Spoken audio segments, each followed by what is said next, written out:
Hello, mutants. I'm Utisha, the movie goddess, and you're watching Mutant TV.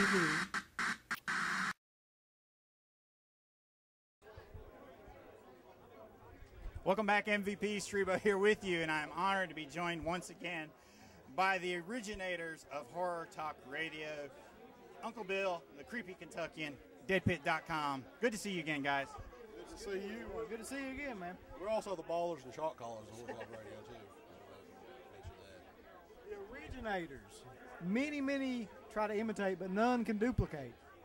We see a lot of jabronis at these conventions that say they do horror radio. What year did you start? That's why I ask it, because we started back in 2005. You started before 2005, you're lying.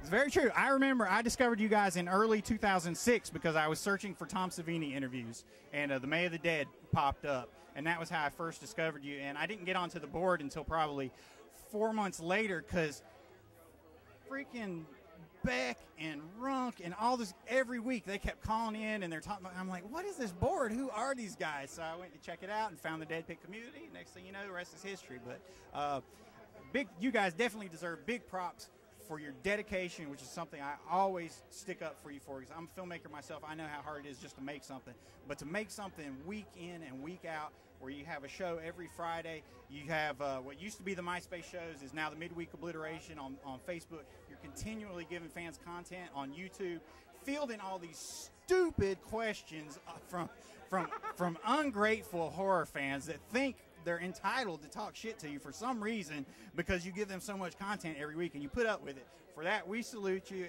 and I'm very happy and honored to be talking to you again. Well, I'm happy too. And I say all those stupid, retarded, cock-sucking fans, you can bleep this shit, I don't know. It's hard to fucking censor my ass.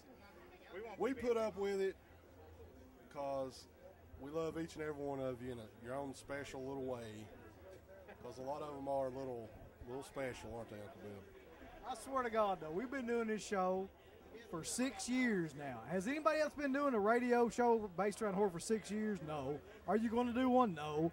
Are you going to hang around as long as we are? No. Are you going to produce free content? No. How dare you criticize me? How dare you criticize him about any of this shit? You ought to be ashamed.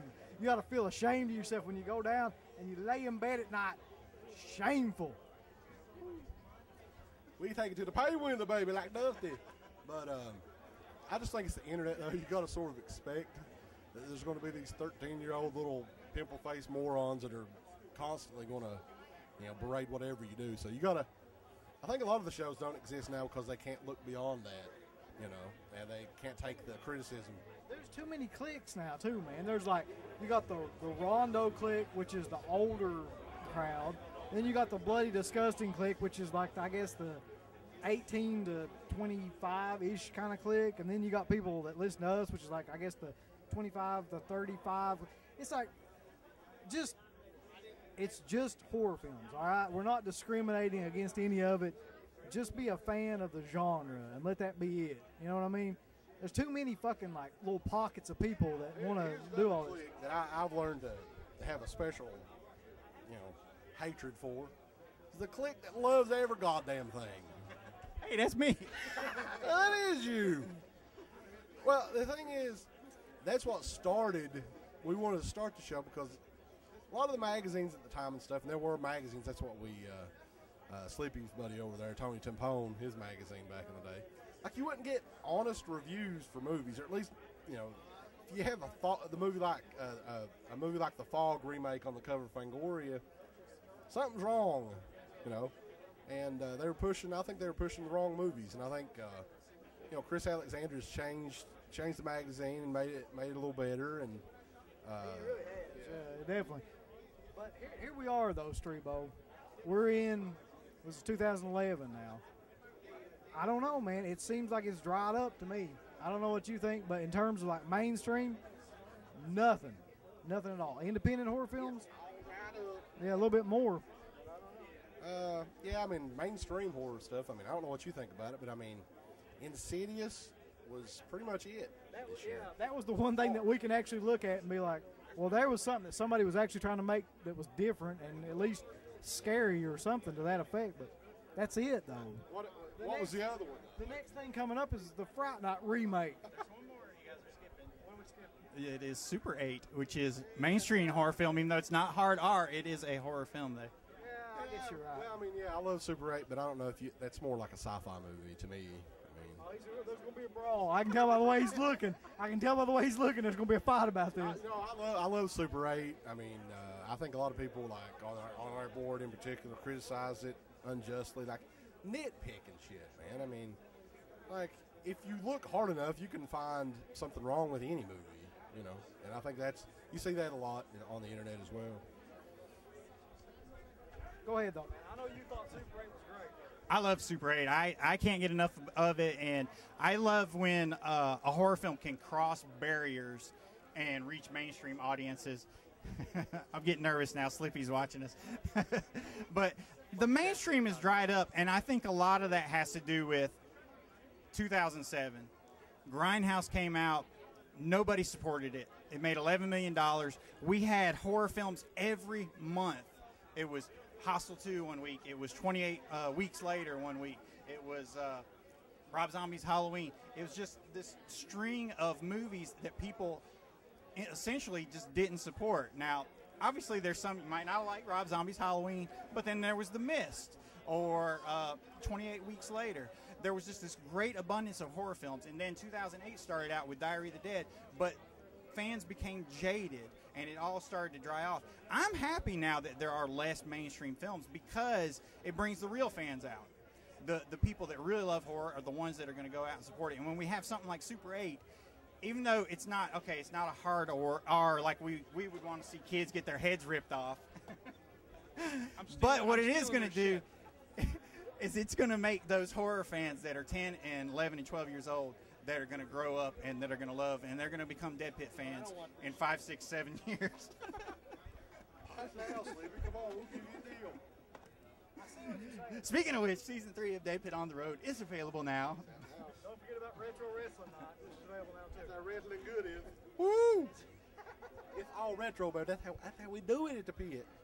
But I have a lot of faith in the independent horror scene because this genre, damn right I do, because I live it.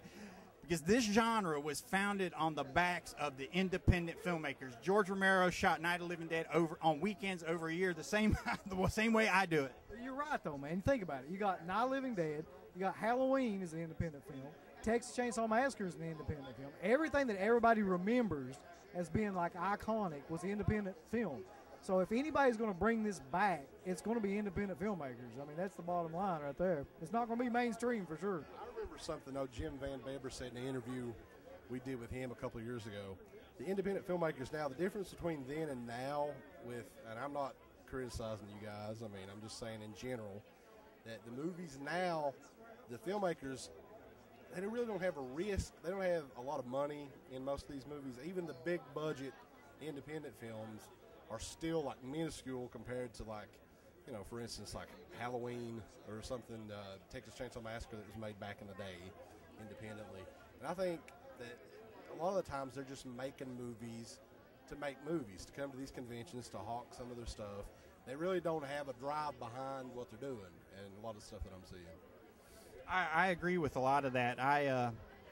It takes passion. The filmmakers have got to bring their passion into it. The thing that I actually recently said this on your board, the problem I see with independent horror today is they are not trying to make scary horror films. Stephen King, John Carpenter, those guys will tell you horror is the theater of anxiety. It's about creating something fearful. It's not about funny zombie movies. Those things are okay, but we don't need 100 of them, okay? We need independent filmmakers to get back to focusing, trying to think, how can I do this with no money, with 4 actors, with 1 location? How can I make something awesome? How can I make the new Night of the Living Dead and put it out there for people to respond to? And it's going to happen, but we got to get everybody back on the same page and thinking about, guys, you got to make this stuff scary again. That's what we do at MVP. I encourage more people out there to do it. I know guys like Scott Goldberg I'm a big fan of because I know he puts a lot of political subtext into his work. He puts a lot of passion into it. And it's guys like him that help inspire me and keep me going. So, and I've got some movies for you guys to review. I don't know who I got to blow or who I got to hit to get you guys to look at them. But well, see, the thing is, like, somewhere along the way, we got so many independent films that, like, we could not keep up with the amount that we were getting. We couldn't review them. And 99.9% of the ones we did review were fucking awful. I mean, like, just the worst type of like shot on video, zombie farmhouse kind of stuff. It's like, man, that stuff it was done in 1968. I mean, it's been done like a million times, and even like the rebirth of it with like Cannibal Campout and stuff like that in the 80s. It's already been done 2 different generations. It's like you've got to separate something in there, and he knows that. I mean, he knows. I just want to say, in all seriousness, it's the best radio show on the internet. Absolutely. I mean, I can't tell you how long I've been a fan of Rumorg Radio and everything that they do. It's really important to know that they deserve every rondo they've gotten. Oh, that's all. At least we stay nominated every year, though. That's right. Rep the pit. No, look out. Yeah, you get nominated, but you don't even come close. In fact, they hate you guys now. It's rigged, though. It's a rigged voting process. Everyone knows that. Yeah, but I've got one. But see, the problem is they hate us because we're right. That's the bottom line. No, there's so many other reasons to hate you. No, but we don't have time to get into that. They don't have that much tape. We do, actually. People. Oh, okay. Well, in that case. One day, long from now, though, they'll recognize us, and then it'll be on. We will win the Rondo. I have a feeling.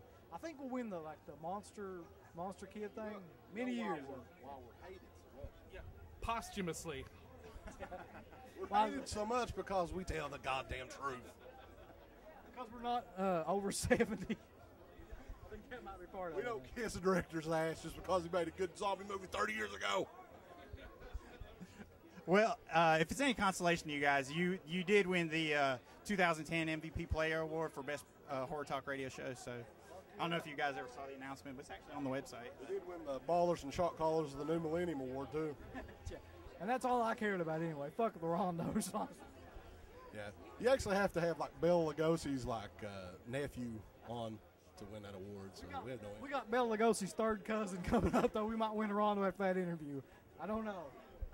Good luck with that. But before we got derailed, we were actually talking about independent horror. Well, one of the things I remember you guys, you did a special episode on indie horror. You called it Indie Horror Survival or something, and you tried to watch all these movies, and the majority of them you just had to turn off. They were so bad. But there were things you talked about, like the covers. You said you couldn't make out the covers. You know, some of them were in black and white. They had lame titles. They just looked like crap.